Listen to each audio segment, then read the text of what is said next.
Tu viens de dire ah mais ça pue. C'est dégueulasse.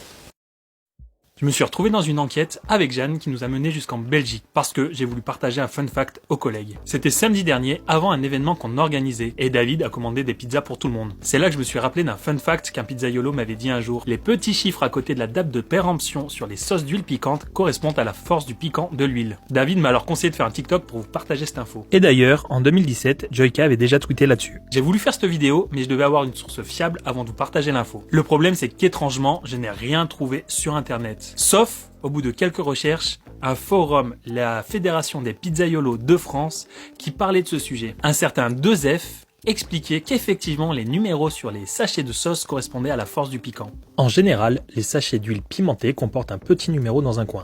Il va de 1 à 10 et plus il est élevé, plus l'huile est forte. Le problème c'est que les autres membres ne semblaient pas tous d'accord avec ce qu'ils disaient.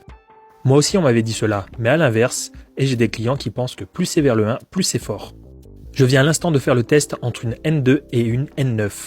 Et même constat, c'est aussi immonde et ça ne m'a pas davantage piqué en bouche. Tu as donc sûrement raison David, ça n'a rien à voir. Retour à la case départ.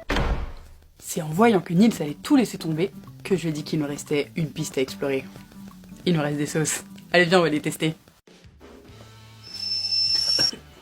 Le début est très huileux.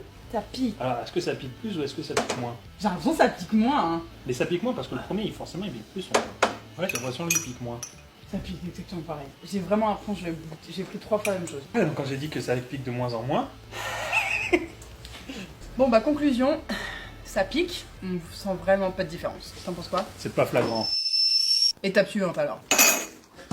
J'ai mal au ventre. On sait qu'on peut être victime de nos propres biais cognitifs. Et donc nos conclusions ne sont pas assez fiables. C'est là que Jeanne a encore eu une idée, et si on contactait directement le fabricant pour lui poser la question. On est allé chercher leur mail sur leur site, et on leur a posé directement la question. On a fait cette vidéo parce qu'on était trop contents de vous partager un fun fact pas trop connu. Et c'est parce qu'on a voulu la faire qu'on a réalisé qu'en fait il y avait aucune preuve de ce qu'on avançait. C'est pas parce qu'une information nous plaît qu'elle est vraie. Et d'ailleurs, on a eu la réponse du fabricant. Bonjour Nils, les 3 caractères à côté de la date limite d'utilisation optimale n'indiquent absolument pas la force du piquant, mais bien la ligne sur laquelle ce sachet a été produit.